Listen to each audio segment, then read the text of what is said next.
Good morning, good morning, good morning all. Wonderful to see you, wonderful to see you, wonderful to see you. I'm just giving it a minute or two, allowing the place to fill out. I hope you've all had an incredible weekend. Give me a thumbs up if you've had a great weekend. Excellent, excellent. Feeling energized and ready for the week ahead? Beautiful, beautiful. Okay, we are coming to time. We are still 1 minute early, so I'm not going to start because, you know, we're not technically late. So maybe we still got one or two joining. Good morning, Manuel. Good morning, Manuel. Good to see you here, sir.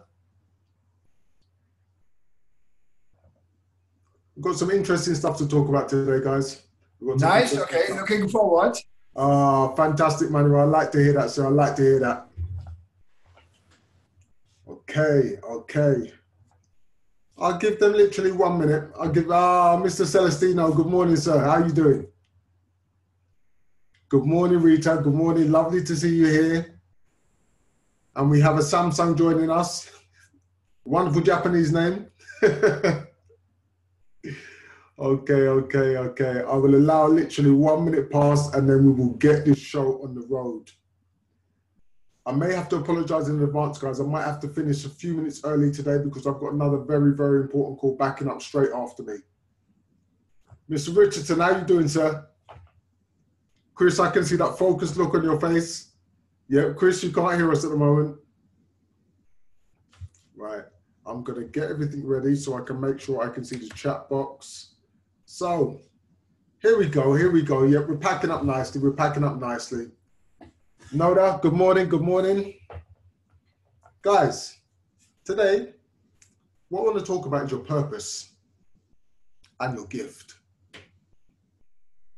Every single last one of us has a purpose and we have a gift. But you see, the unfortunate problem is so many people go their whole life and they don't establish their purpose and their gift remains a secret. They don't get that opportunity to fulfill who they're truly supposed to be. Because for me, the thing is, when you get to access that gift, when you get to step inside it, that's when life all of a sudden starts to change. It looks completely different.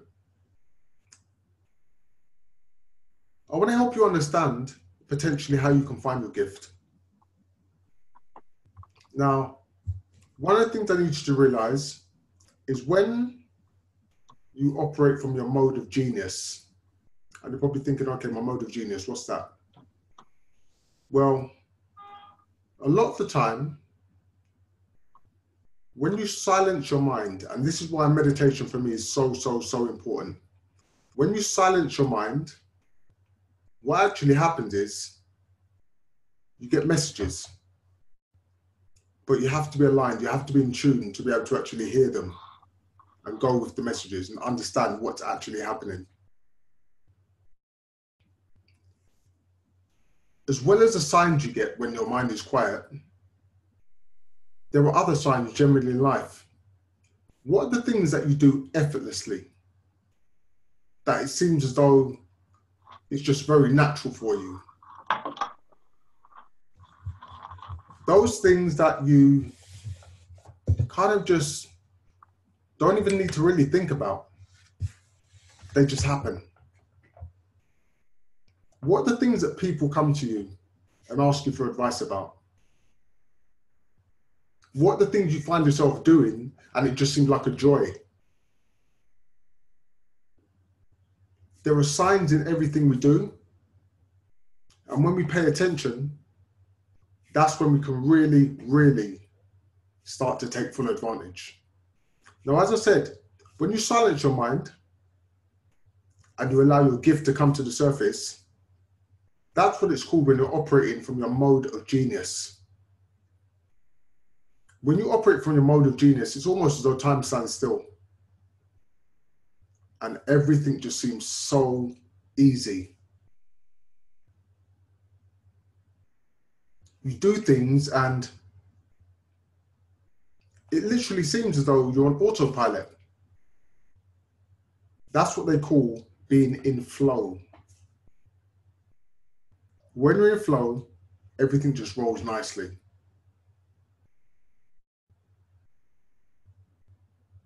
Follow the clues. Allow your intuition to speak to you. Because for me, your intuition is your unconscious mind telling you what your conscious mind is not yet aware of. How many times does something happen and you just had that gut feeling and you say to yourself afterwards, I knew that was going to happen. But for whatever reason, you didn't listen to yourself. And then afterwards, when you analyze the whole situation, you think, you know what? I knew that was going to happen.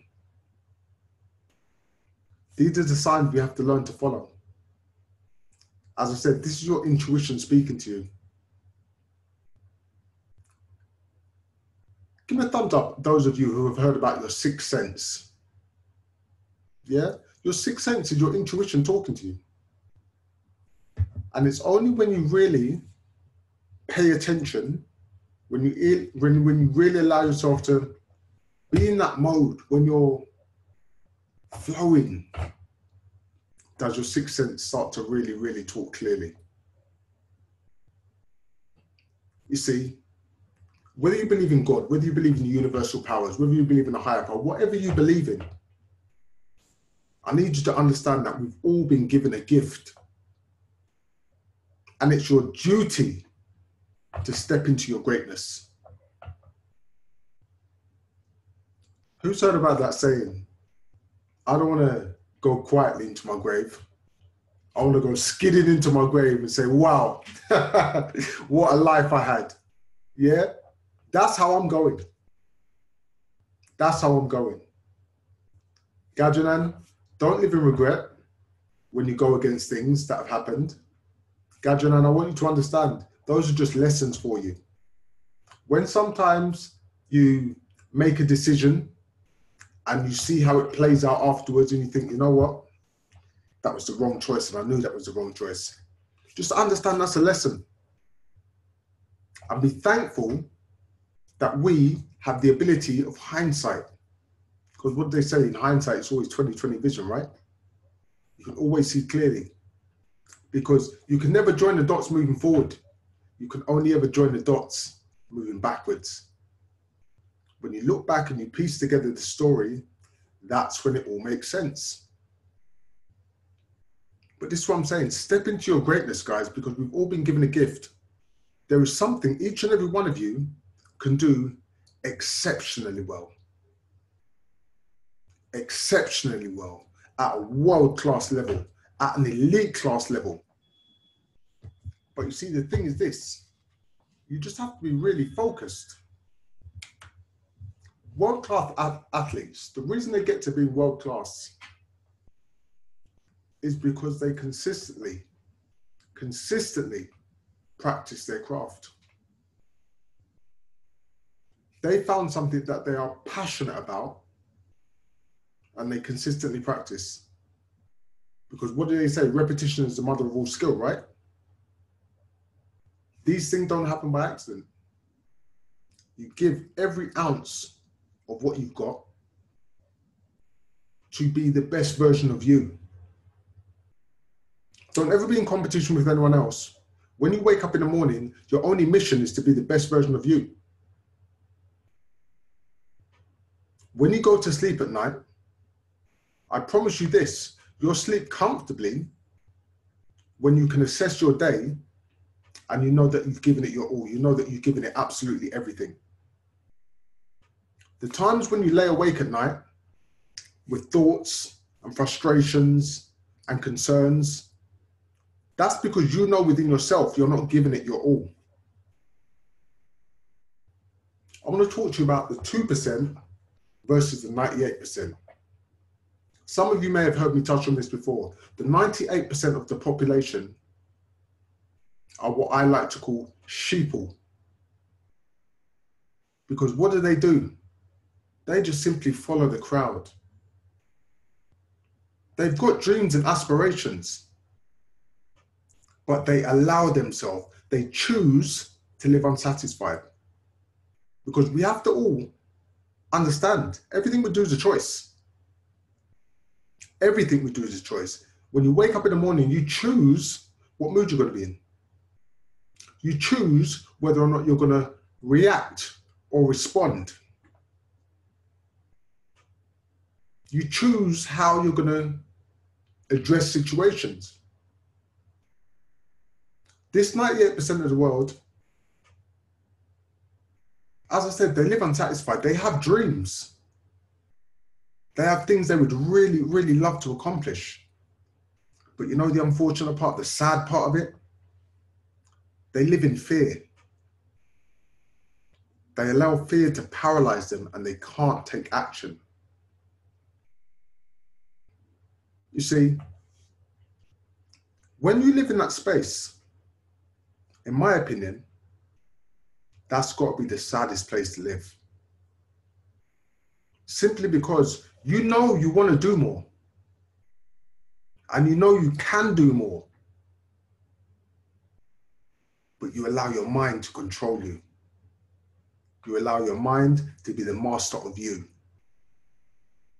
And remember what I've told you, your mind is only here to protect you. Your mind is not here to project you into your greatness. So your mind wants you to stay comfortable. Every single time you consider stepping outside of your comfort zone into your greatness, your mind has a concern. Because your mind is always thinking, what could go wrong? I just want to protect you. I just want to make sure you're safe at all times. Your mind doesn't care about anything else. Your mind doesn't want to project you into your greatness.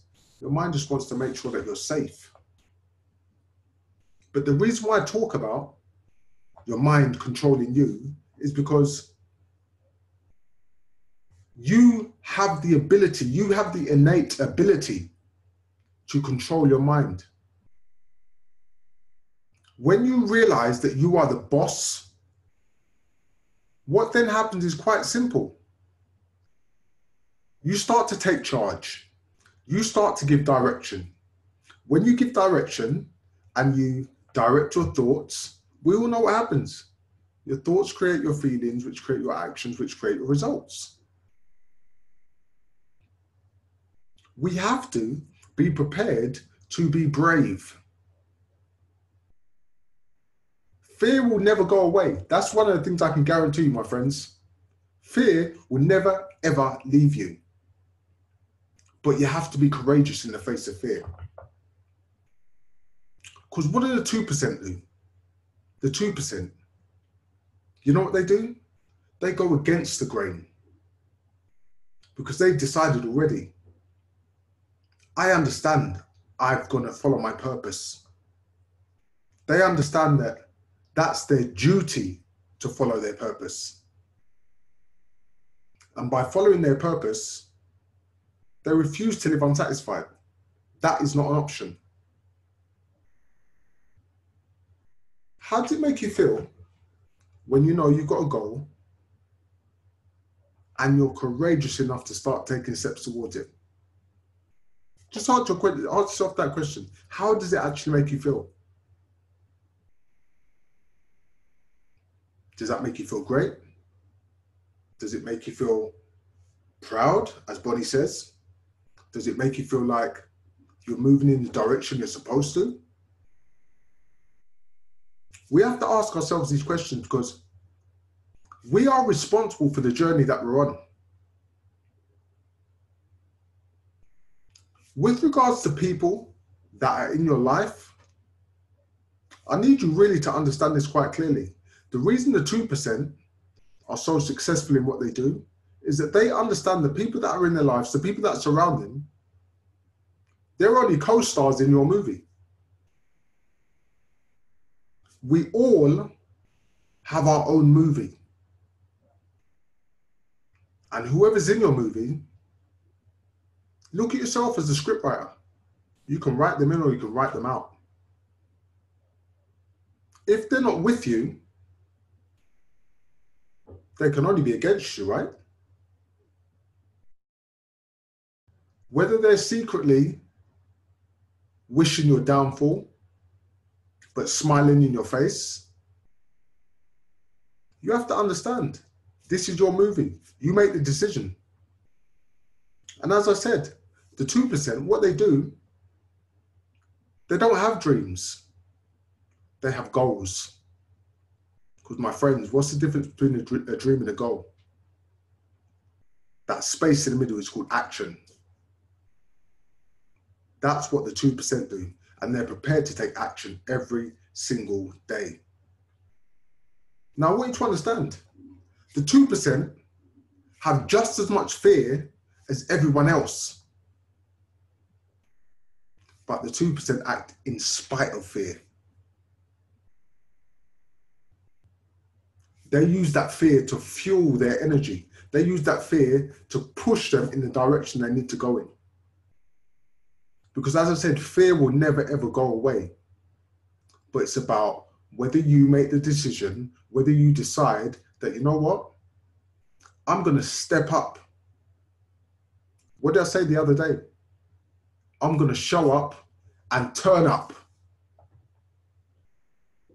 It's no good just showing up. Just showing up and being present. You know what? Yeah, there you go. There's a shallow round of applause for showing up. But unless you're prepared to turn up, what's the point? Commit to yourselves, guys. Commit to yourself that you're going to step into your greatness. Do you want to live like the 2%? Because the 2%, they are comfortable being uncomfortable because they understand that growth happens outside of your comfort zone. So they become comfortable being uncomfortable. Whatever situation they need to mold into, whatever surroundings they need to become chameleon-like and mold into, they make that decision that regardless of what, that's what I'm going to do. Because as I said, they are courageous.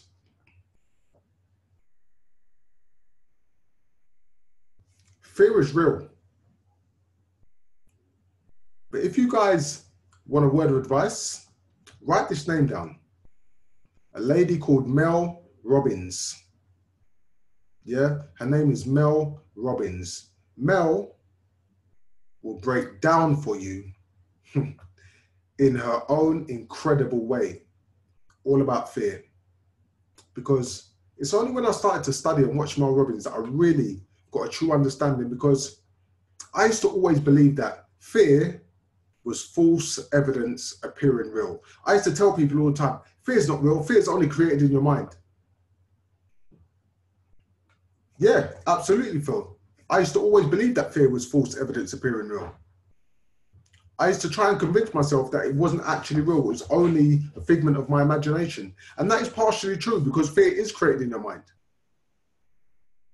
But do we get physical showing up in our body when we're in a state of fear?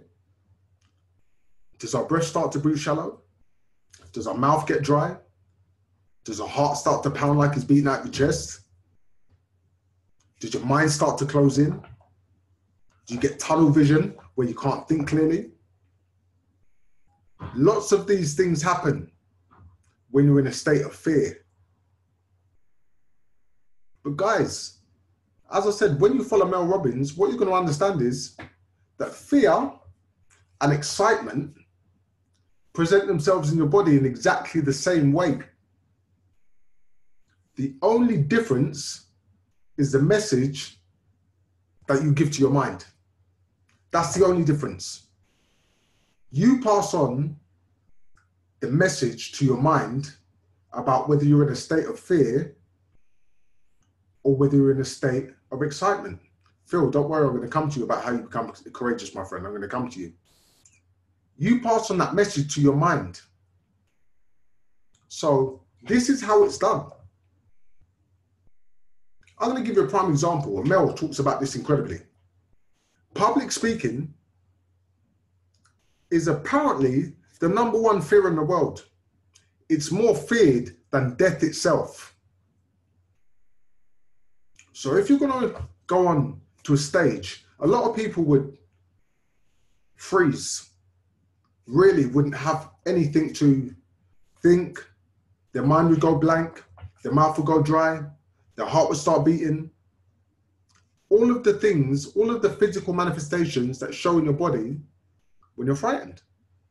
But then if at that point you tell yourself, I'm really excited, you know, I'm going to deliver value when I go on that stage. The people out there, they are blessed to hear what I've got to say. They are going to learn so much from me because I have got so much to tell them. I'm excited that I'm going to go out there and deliver.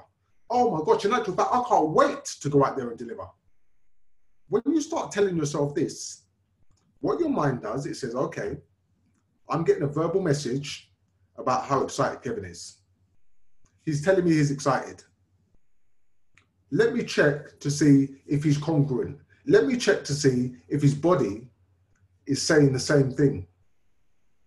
When you're excited, you also get dry in the mouth. You breathe shallow. Your heart starts to beat out of your chest. You get tunnel vision. All of these things happen when you're excited as well.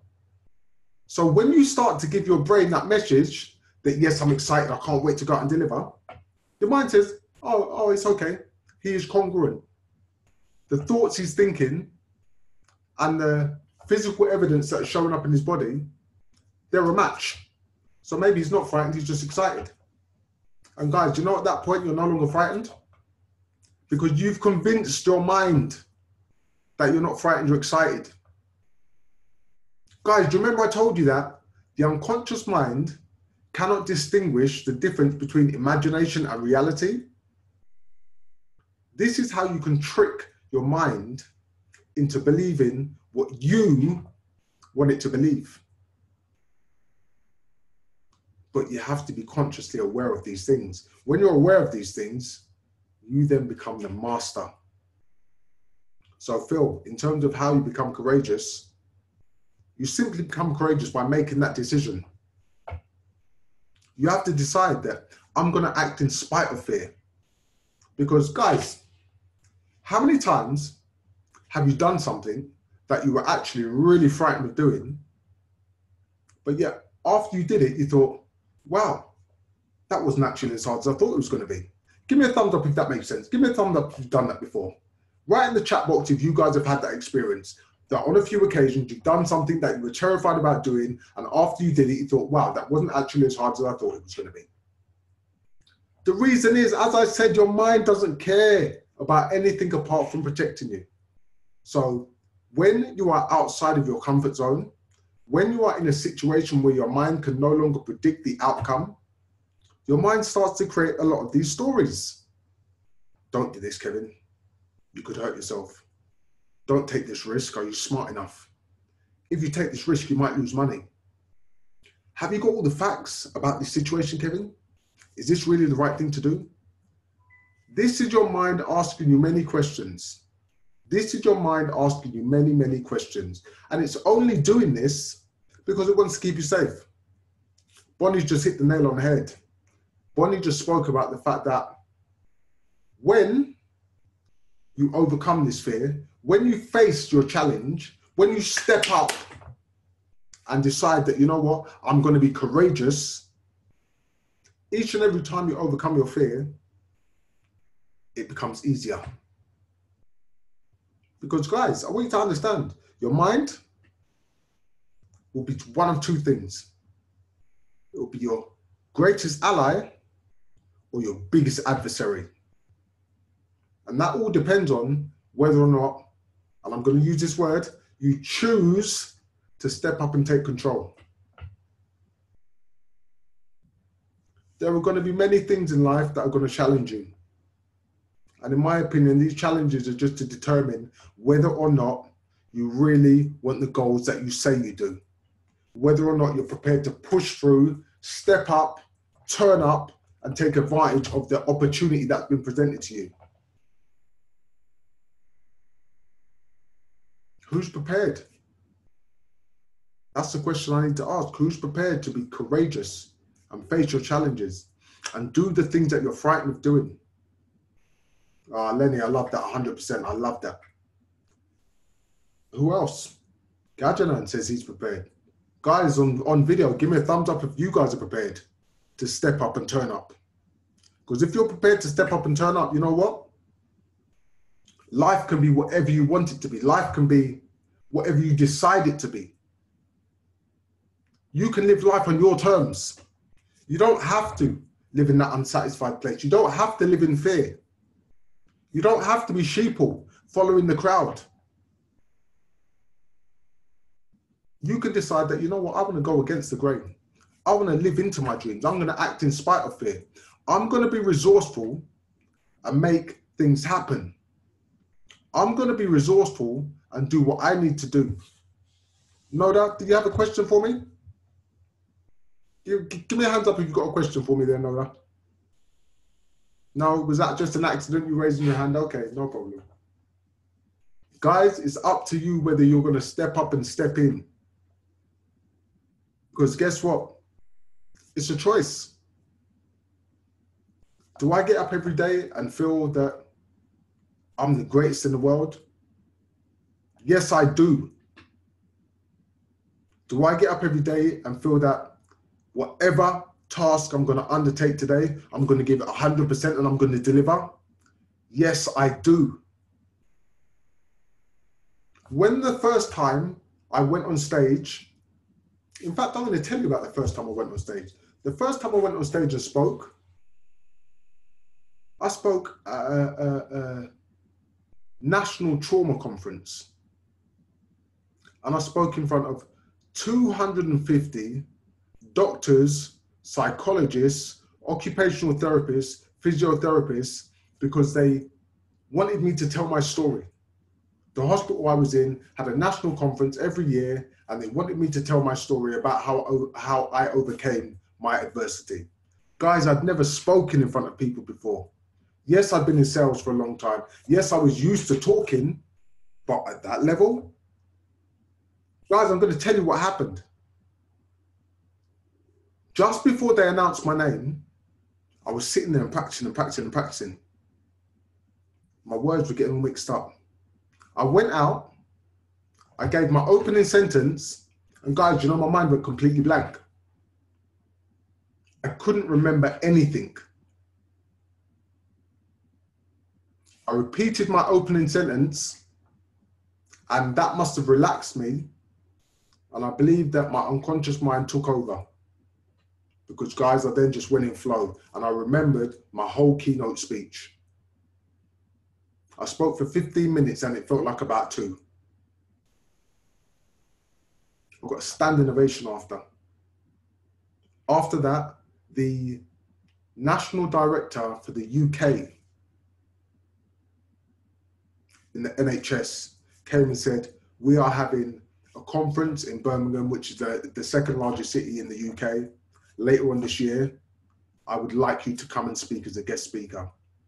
When I went to that conference, there were 750 doctors, psychologists, and nurses. My point is this: the first time I did something like that, on that scale, it frightened the life out of me. But you have to act in spite of fear. You have to be courageous. And the way you be courageous is by refusing to allow situations to overcome you.